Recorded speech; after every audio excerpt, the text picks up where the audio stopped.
بسم الله الرحمن الرحيم الحمد لله رب العالمين وأفضل الصلاة وأتم التسليم على سيدنا وحبيبنا ومولانا المبعوث رحمة للعالمين سيدنا محمد وعلى آله وأصحابه وسلم تسليما كثيرا إلى يوم الدين.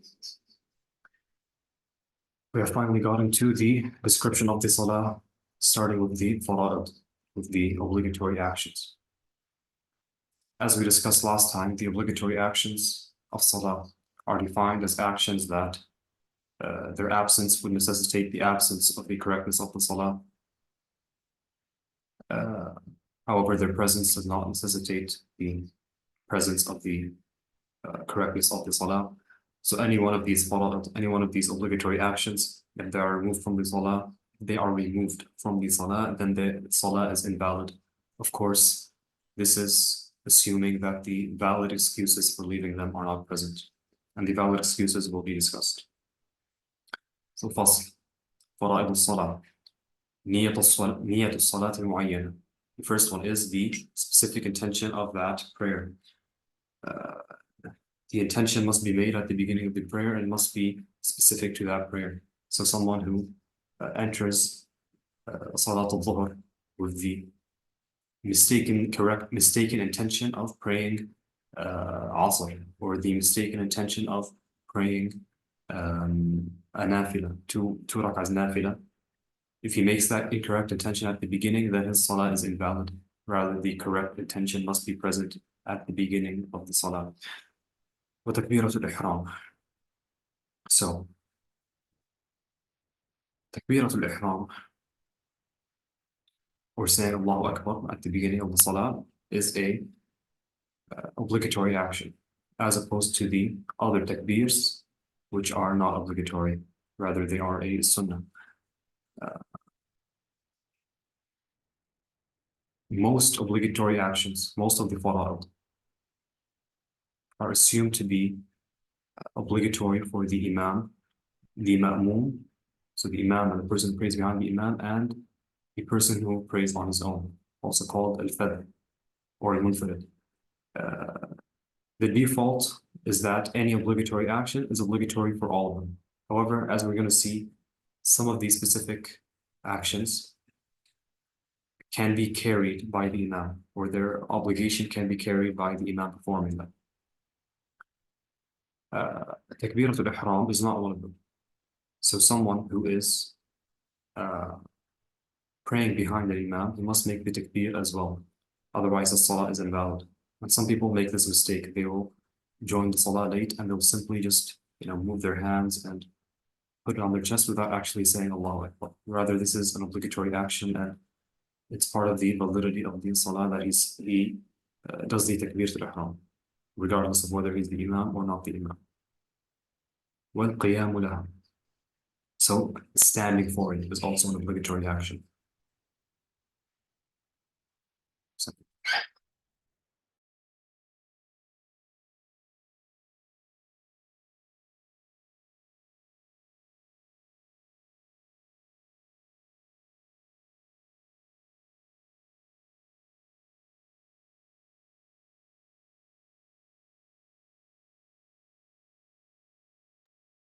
As I was saying, so وَالْقِيَامُ لَهَا. Standing is an obligatory action and part of the validity of the salah.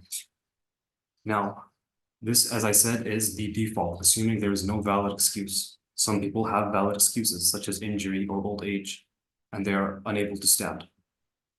So what do these people do? We're going to get to there's a section specifically for this. Now, in the Maliki madhab, we don't automatically assume that someone who can't stand sits on a chair, as many people do, unfortunately.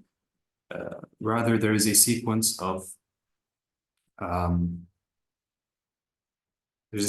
different things for this person to do. First, he stands. If he can't stand, then he leans. And if he can't lean, then he might, there's action, sitting on a chair, sitting on a ground, sitting on one side. There's a specific order of actions, and they are done in order of capability. So you cannot jump from standing to sitting. Rather, you must go with the order that is mentioned. However, the default, the person who can stand, he's able to stand without incurring any harm, then he must pray while standing. And this is part of the validity of the Salah. Wal-Fatiha. The next obligatory action is Al-Fatiha, al-Kitab. There is no Salah for someone who does not read from al-Kitab, as mentioned in various ahadith. The Fatiha in the madhab does not include the Basmala. So different Qurra, reciters of the Quran and masters of the science of the Quran differed on whether the Basmala is part of the Fatiha or not. In the Maliki madhab, it is not part of the Fatiha. So someone who starts reading the Fatiha starts with Alhamdulillahi Rabbil Alameen, without a Basmala, without isti'adah. Rather saying the isti'adah, A'udhu Billahi Minash Shaitanir Rajeem, and saying Bismillah ar-Rahman ar-Rahim in the prayer are makruh, as opposed to outside of the prayer. So Al-Fatiha, reading Al-Fatiha correctly, is an obligatory action. Now, who is it obligatory for? It is obligatory for the Imam and the person praying on his own. As for the person praying behind the Imam, then the Imam carries this obligation for his congregation. And that's why the Imam should be able to, it should be someone who knows how to recite Quran correctly.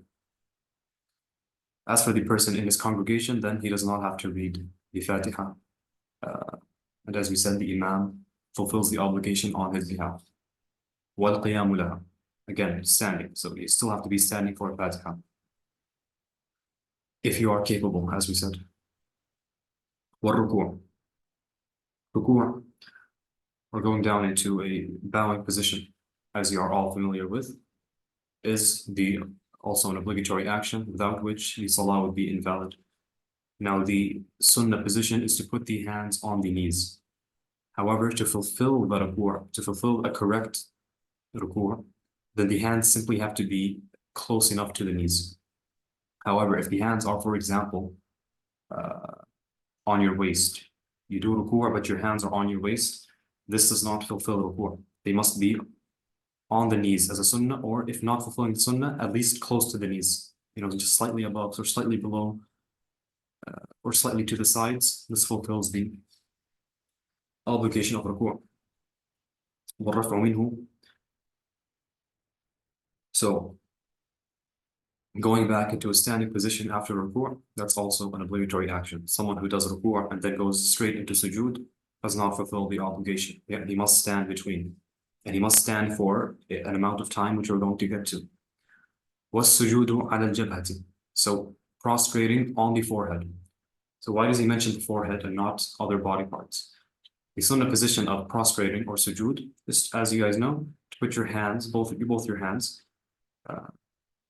your nose, your forehead, both of your knees, and both of your toes, or the edge of your toes on the floor. Removing the nose or removing the hands is still a valid prostration, even though it will be recommended for you to make up this prayer. However, if you remove the forehead for no valid excuse, if the forehead does not touch the ground, then you have not fulfilled a complete prostration, and you must make up your salah. Now, the Shafi'i madhab says that the actual skin of your forehead must touch the floor. And no such condition exists in the Maliki madhab. It could be, a light turban on your head that covers your forehead from touching the ground. This is fine. Or a bandana or something. So the skin does not have to touch the ground. Rather, anything connected to the body, anything that is being worn, is considered a part of the body. وَالرَّفْعُ مِنْهُ. So getting up from sujood, again, another obligatory action. One cannot go into sujood and then make salam during sujood. There is a condition of getting up from that sujood. وَالْإِحْتِدَالُ وَالطَّمَأْنِينَةُ وَالتَّرْتِيبُ. So, when one goes into ruku' and gets up for ruku' and goes into sujood and gets up from sujood, there must be i'tidal and tama'nina, meaning he must reach the final position of his body and then stay there. So one cannot go into ruku and then immediately come up. He must be stable in that position for at least the shortest amount of time. And this is the famous hadith that a Sahabi came into the masjid of Rasulullah sallallahu alaihi wasallam, and he prayed very quickly, and he was not staying in the positions. He was just going into ruku and then immediately coming up without being stable in that position. And this was not fulfilling the obligation. You must go into ruku and stay there, and then go up from ruku. You cannot just be quickly moving. There must be an actual اعتدال. Some other fuqaha, I think from the Hanafis, will call it istiwa, reaching the final position. والطمأنينة, طمأنينة in a word in Arabic means something along the lines of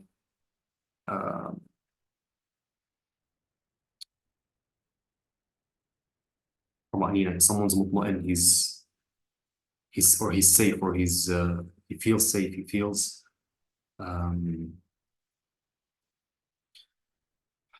I can't find an exact translation off the top of my head, but the concept is explained that he must remain in that position and be sure that he was in that position even for a second or 2 seconds. But he must stay, he cannot keep moving. Otherwise, the prayer is not only not enough, but it's invalid completely, because these are from the fara'id, these are from the obligatory actions. What tartib? So all of these obligatory actions we mentioned, they must be done in order. One cannot start with the salam and work his way up to takbirat al-ihram. They must be done in the correct order. Wassalam. So saying assalamu alaikum one time is the fard. Anything after this one time is a sunnah or a fadila. Now, entering the salah with the word Allahu Akbar and leaving the salah with the assalamu alaikum, they must be done with these words. Some other fuqaha from other madhahib say that different words can fulfill this obligation, such as going into salah with the words Allahu Akbar wa lillahi alhamd, or something like this, or Allahu Kabir, or any other form of dhikr will fulfill this obligation. In the Maliki method, it must be the exact words, Allahu Akbar and Assalamu alaikum. We cannot exchange these words with anything else, otherwise the salah will be invalid. وشرط النية مقارنتها لتكبيرة الإحرام. So the condition, as we already mentioned, of النية, of the intention, is that it must be during the beginning of the prayer. It must be equal to تكبيرة الإحرام. So when the one is saying Allahu Akbar, he must already know what prayer he is praying. He cannot decide after al-Fatiha which prayer he is praying. He must know while entering the salah. Otherwise, if he's making it halfway through salah, then the first half would not be correct. Because إِنَّمَا الْأَعْمَالُ بِالنِّيَّاتِ, all actions are only correct with their intention. So the first half of the salah would not be correct. That's why the intention must be made at the very beginning, before any of the obligatory actions are done.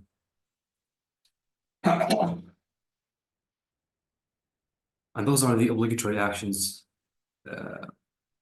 summarized. All of these have their conditions. They're niche scenarios which must be discussed to people that are incapable of doing ruku', incapable of doing sujood. We'll get to this, inshallah, later. As for now, these are the basic obligatory actions, and they are 14 in number. So now the sunan. What are the differences between the sunan and the fada'il? We already mentioned in wudu that the sunan are actions that the Prophet ﷺ recommended to do and did them for most of his life. As for the fada'il, the recommended actions, then they are not necessarily done throughout the Prophet ﷺ's life. They could have been done at one instance or another. Now, in terms of salah, the sunan and the fada'il are the difference between what necessitates sujood al-sahl. Someone who forgets one of the sunan, he has to perform 2 prostrations. He has to perform sujood al-sahl for missing out on them, or for adding one.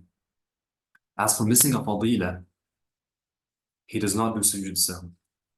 Actually, if he misses only a fadila and he doesn't miss any sunnah, he fulfilled all his sunnah, but he missed one fadila and he does sujood sahwi, his salah is incorrect because sujood sahwi is only done for sunnah. It is not legislated for the man or woman to do sujood sahwi for missing a fadila. And that's why it's very important for us to differentiate and remember very clearly what are sunan and what are al-fada'il, the fadilas. So before I move on, I'm going to answer a question. When does one make 2 taslim or 3 taslim? So the first taslim is to get out of the salah. The second taslim is done by the congregation to the imam. As for the imam, he doesn't do it. The third taslim is to respond to the salam that is of the person beside you. So the second and third taslim is to respond to other people. The first taslim is to simply leave the salam. طيب. وسننه. The sunan of al-salam. First one is al-iqama.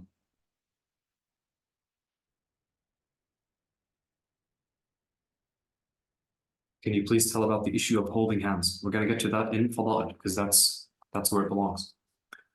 وسننها al-iqama. Making iqama is a sunnah. And every sentence in iqama is repeated once, not twice, as the Hanafis do.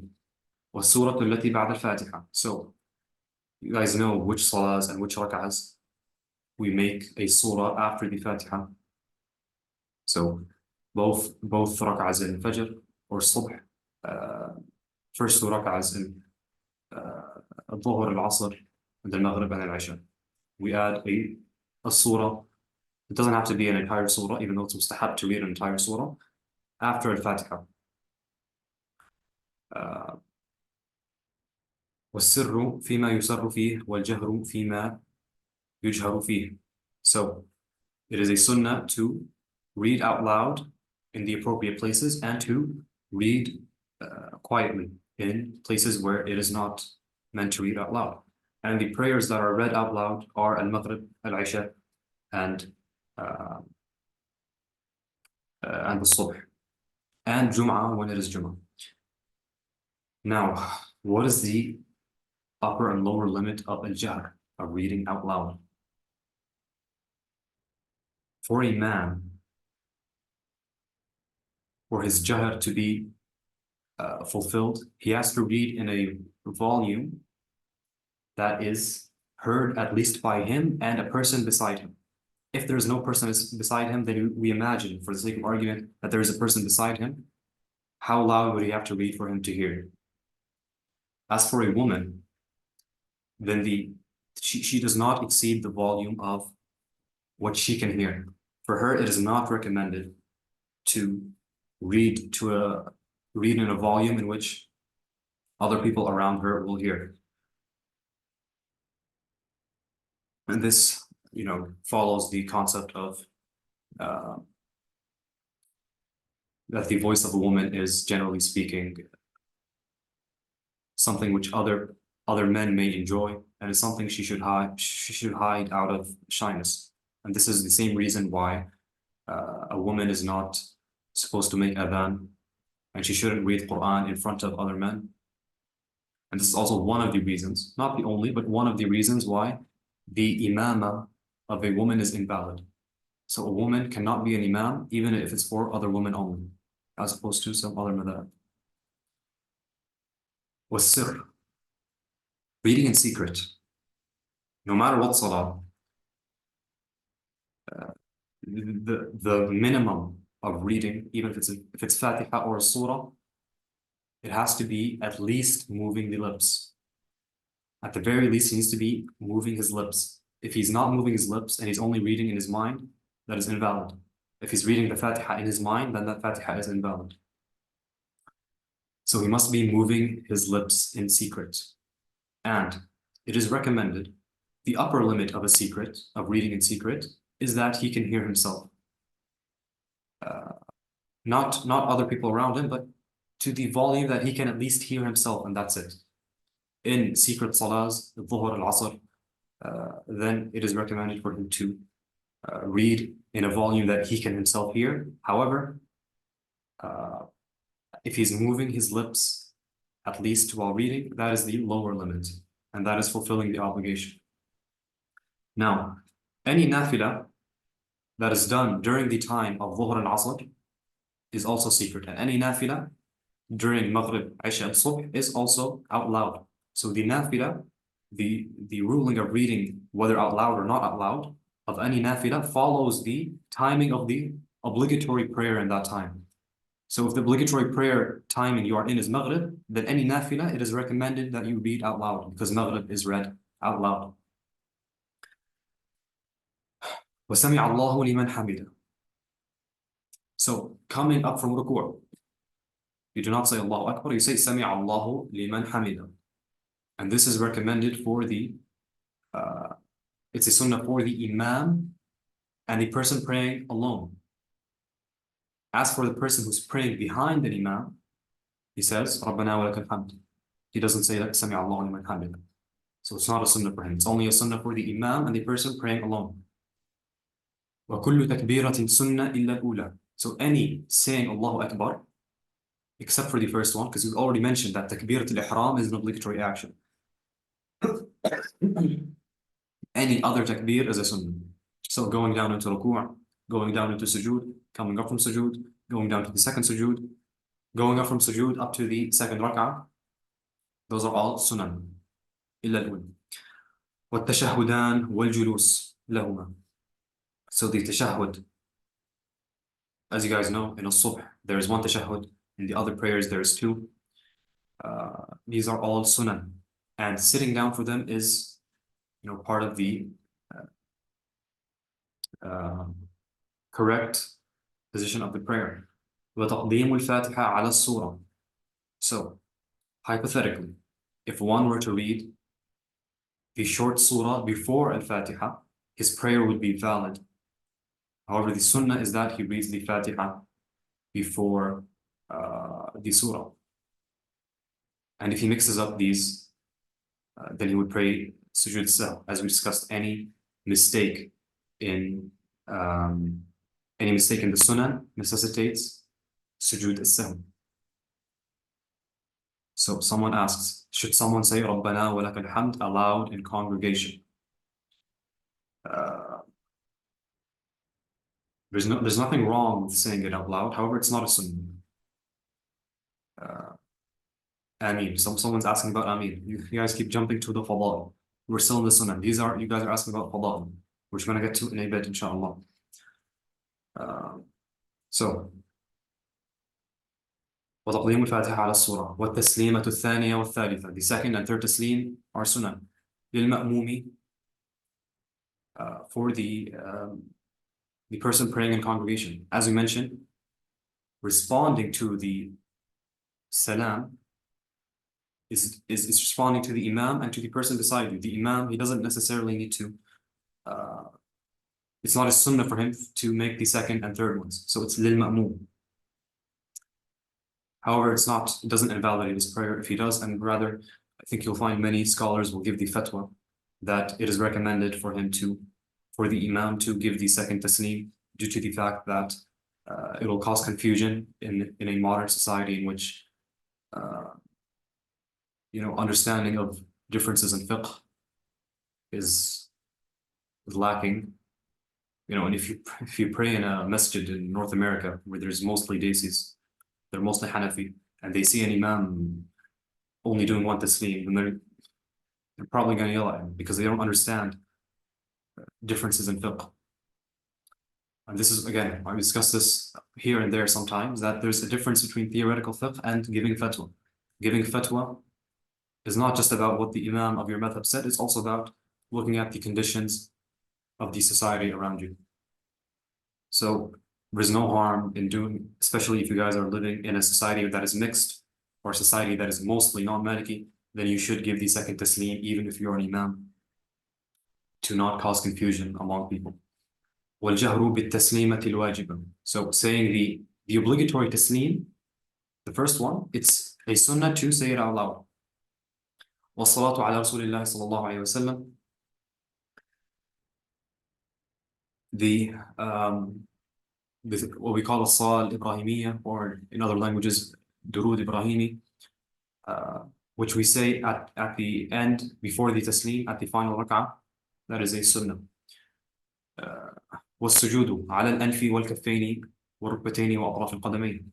So as we mentioned, it is obligatory for you to prostrate on your head. However, the nose, على الأنف والكفين والركبتين, the knees, وأطراف القدمين, the tips of the toes, it is a sunnah um,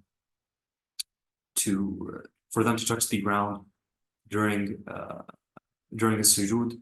And if you miss out on one of these, then it is recommended to repeat the prayer, as opposed to missing the forehead, which would obligate repeating the prayer. وَالسُّتْرَةُ لِغَيْرِ الْمَأْمُومِ. So the imam and the person praying alone, he should put a sutra. And a sutra is, as you guys know, it's something you put in front of you so that people walking by know that you are praying and they don't accidentally walk in front of you in the place of sujood. So it's recommended to place a sutra. And for our purposes, anything will do. There is technically some recommendations about the size of the sutra and what it should be made of, but these are details for a later time.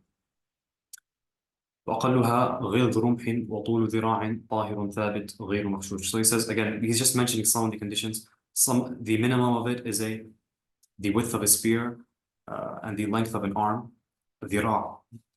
A ذراع is from the tips of your fingers to the elbow. This is a standardized unit of measure back in the time of the Prophet ﷺ. It's called a ذراع. So it should be that length. طاهر should be طاهر, it shouldn't be something najis, obviously. ثابت, it should be not moving. غير مشوش.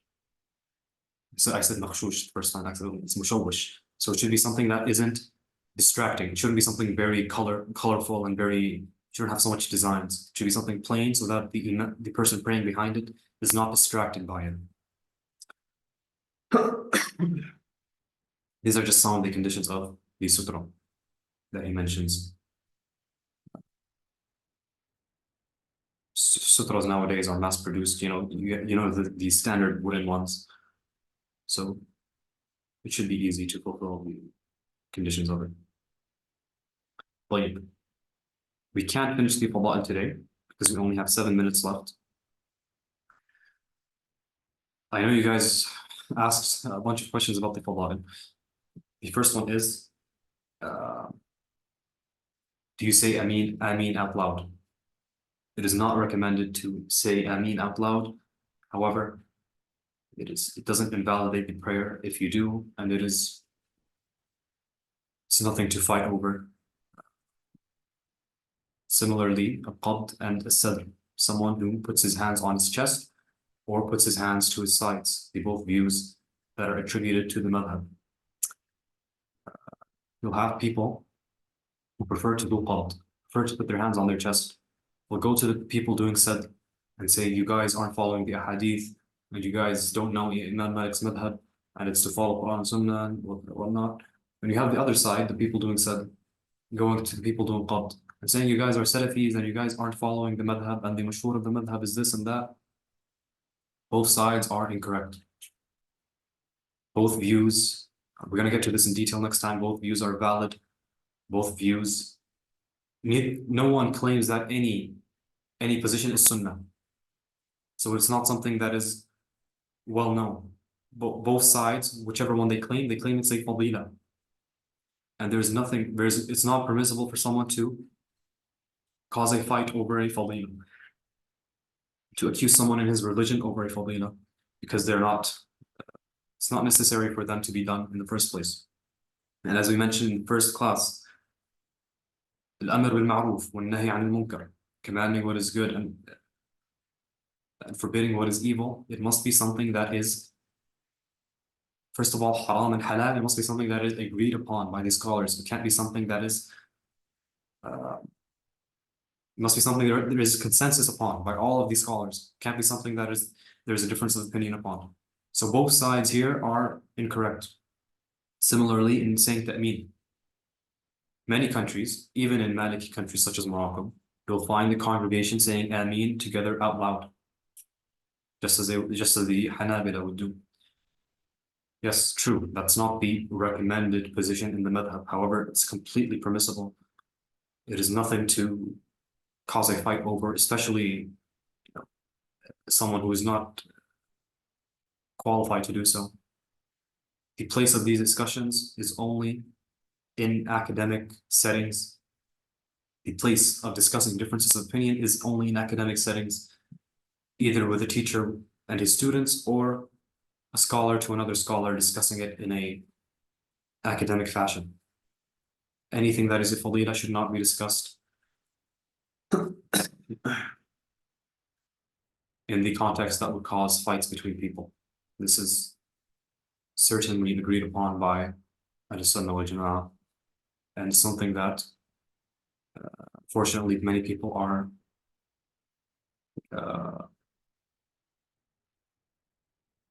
not doing correctly nowadays. Nowadays, you open any video about any scholar talking about al-Qabd and al-Sadl, you'll find the opposite side in the comments, being human and doing what humans unfortunately do. So someone says, I pray in Qabd when at my local Hanafi masjid to avoid drawing unnecessary attention. Again, so when I say that both Qabd and Sadl are permissible, and again, we're going to get to this in detail next time, this is by default. You're allowed to do Qabd and Sadl, even if there's no valid reason to do either of them. However, if, like you're saying, you're in a Hanafi environment where if you're doing Sadl, everyone's going to think you're a Shia. The fatwa, again, this goes back to theoretical fiqh and fatwa. If you're in a environment which doing sadl is going to cause confusion, it's going to cause fitna, then definitely do qabd. That's definitely what the fatwa is. Because we said again, it's a recommended action. However, preserving unity among Muslims is an even higher level recommended action. So of course it takes priority. Sheikh, in next class, can we also talk about issues praying behind a Hanafi imam? I'll tell you it right now, it's simple. In the madhab, it's completely permissible to pray behind an imam following any of the four madhab. So the Shafi'is and the Hanafis, they have some issues praying behind each other. Some of them might say it's makruh for a Shafi'i to pray behind Hanafi. That's for them. For us, alhamdulillah, it's simple. We don't have any of this. It's not makruh to pray behind any of the imams. It's permissible to pray behind any imam that follows one of the mujtahideen.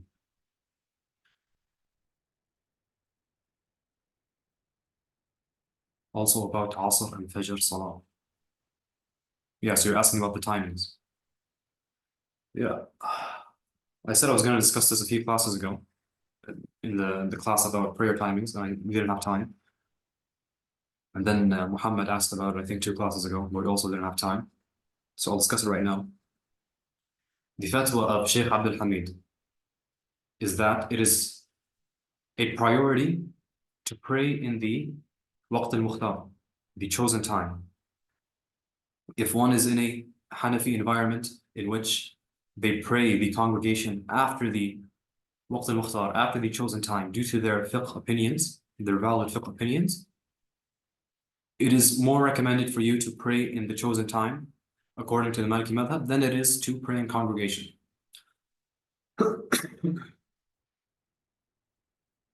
So time takes precedence over congregation. However, again, this is theoretical fiqh. If it gets to such a level, again, this is the fatwa of Sheikh Abdul Hamid, that he does this if there's no haraj. If he gets to such a level that it's going to cause problems for him, his entire family is Hanafi, and they're gonna beat him up or something, then he prays a congregation, because again, this is using the difference of opinion as a rahmah, as a mercy, which is a normal part of fatwa. And by that, we run out of time. We'll see you all tomorrow, inshallah ta'ala. Wa sallallahu ala Sayyidina Muhammad wa ala alihi wa ashabihi ajma'in.